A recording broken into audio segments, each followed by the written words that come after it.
नमस्कार, भाग्यश्री वार्ता डिजिटल मीडियामध्ये आपलं सहर्ष स्वागत करत आहे। आज रोजी पाहू शकता माहूर तालुक्यातील दोन तरुण त्यांच्या दुकानासाठी या ठिकाणी नांदेड जिल्हाधिकारी कार्यालयासमोर उपोषणात बसलेले आहेत। आपण जाणून घेऊया सविस्तर काय आहे ते।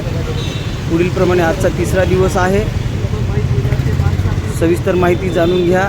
भाग्यश्री वार्ता डिजिटल मीडियाच्या माध्यमातून हे सर्व चित्रफित सादर करण्यात आलेलं आहे। सविस्तर बातमीसाठी आमच्याशी संपर्क करा, लाईक करा, शेअर करा, सबस्क्राईब करा। आपण इथं कधीपासून बसलात आणि कशासाठी बसलेले आहेत? माझं नाव अनिल बंडू राठोड आहे आणि हे शेख नवीन शेख इसाद। आम्ही दोघं सोमवारपासून 10 वाजेपासून बसलेलो आहोत आणि हे आमची याच्यासाठी बसलो की आमचे गाळे आहे ना गैर अर्जांना दिलेलं आहे तहसीलदार साहेबांना, यासाठी आम्ही बसलो। का त्याचा संदर्भ काय आहे? संदर्भ असा आहे की जे आमचे 35 दुकानं वन साईड होते, एक साईडला ज्या उजवी बाजूला जाता वेळेस, आणि त्यावेळेस 35 दुकानं स्कायवॉकसाठी लागत होते, त्याच्यातनं 35 गाळे काढण्यात आले। त्यामध्ये आमचे 2 गाळे जे ताबा सोड म्हणून विकत घेतले होते, त्यानुसार आम्ही त्यांनी न सांगता तहसीलदार साहेबांना आमच्या परस्पर या समोरच्या व्यक्तींना दिले। याच्या अगोदर काही सूचना वगैरे दिली होती का? काही सूचना दिली नाही, काही पडताळणी केली नाही, काहीच नाही। याची विचारपूस केली असता तहसीलदार साहेबांनी आपल्याला काय उत्तर दिले?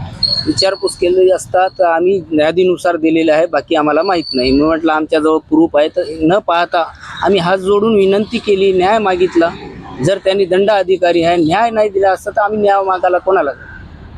तर आता यापुढे आपल्याकडून आपल्याला तहसीलदार मार्फत काय आश्वासन, म्हणजे काय आश्वासित केलं पाहिजे आणि काय पाहिजे? आम्हाला आमची दुकानाची चाबी हातात दिली पाहिजे। जे आमचे दुकानं आहेत ते गाळे दिलेले आहेत दुसऱ्यांना, तेच गाळे आणि आमच्या नंबरनं पुन्हा आमच्या याच्यात यादीमध्ये जे तहसीलदार साहेबांना यादी जे केलेली आहे तिचे ड्रा या लकी ड्रा, त्याप्रमाणे तोच गाळा आम्हाला परत मिळाला पाहिजे। हे गाळ्यामध्ये आमचा नंबर पण आहे, हे बघा दुकान अनिल बंडू राठोड। हे तहसीलदार साहेबांना अनुपस्थित हे 35 जणांचं जे ड्रा लावलेला होता त्यात 35 जणांचे हे काढलेले आहे। त्याच्यामध्ये माझा बाकीचे जे तुम्ही 2 नाव सोडले तर बाकीच्या सर्वांना गाळा मिळालेला आहे? सर्वांना गाळा दिलेला आहे। मग तुमच्या नावचे 2 गाळे रिकामेच असतील ना? रिकामे नाही, ते समोरच्या व्यक्तींना दिलेले आहे। कशाच्या आधारावर दिलेले?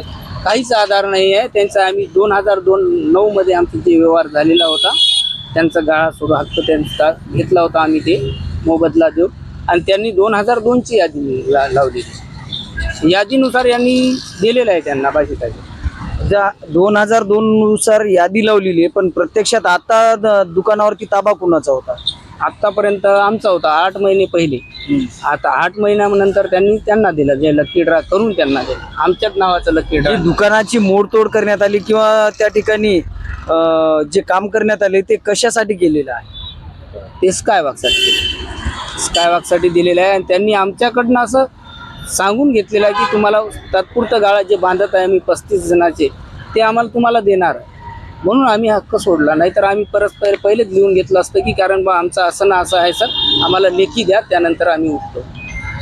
या ठिकाणी पाहू शकता की माहूर येथील तहसीलदार न्यायदंडाधिकारी यांच्या मार्फत उपोषणकर्त्यांचं असं म्हणणं आहे की न्यायदंडाधिकारी जर समजा न्याय देत नसतील तर आम्ही जायचं कुणाकडं?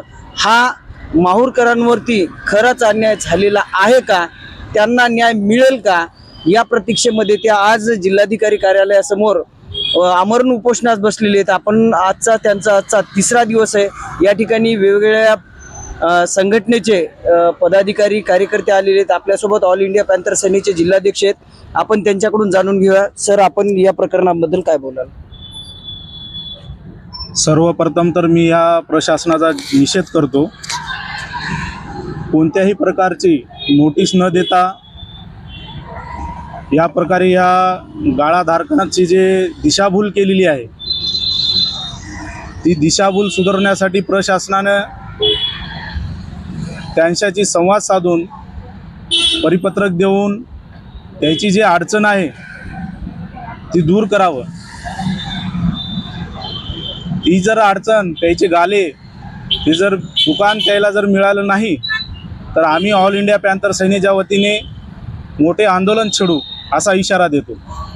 या ठिकाणी ऑल इंडिया पॅन्थर सेनेच्या माध्यमातून जर यांना न्याय नाही मिळाला तर जिल्हाभर निदर्शने करू, आंदोलन करू असं त्यांनी इशारा दिलेला आहे. या ठिकाणी युवा ग्रामीण पत्रकार संघटनेचे जिल्हाध्यक्ष आलेले आहेत, आपण त्यांची प्रतिक्रिया घेणार आहोत. सर, आपण काय सांगा? आज आमरण उपोषणाचा 3रा दिवस. आम्ही यांना भेटायला आलेलो असताना यांची पूर्ण कागदपत्रे, यांचं म्हणणे सगळं ऐकून घेतल्याच्यानंतर खरोखर यांच्यावर अन्याय झालेला आहे असं स्पष्टपणे दिसत आहे. प्रशासनाला एवढीच विनंती आहे की हे जे गोरगरीब व्यक्ती आहेत यांच्यावर अन्याय न करता त्यांना त्यांचे गाळे परत मिळवून देऊन त्यांना उपजीविका करण्यासाठी मदत करावी, एवढंच मी या ठिकाणी सांगू इच्छितो.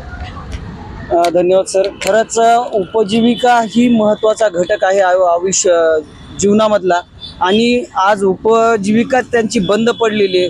त्यामुळं त्यांचे जे परिवार आहेत रस्त्यावर आलेले आहेत असं स्पष्ट निदर्शन असते. ते मी न्यायदंडाधिकाऱ्यांना कळकळीची विनंती करतो की त्यांच्यावरती अन्याय न करता त्यांना न्याय मिळवून द्यावा.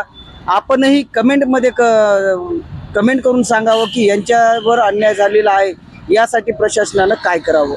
लाईक करा, शेअर करा, सबस्क्राईब करायला विसरू नका. जय हिंद, जय महाराष्ट्र.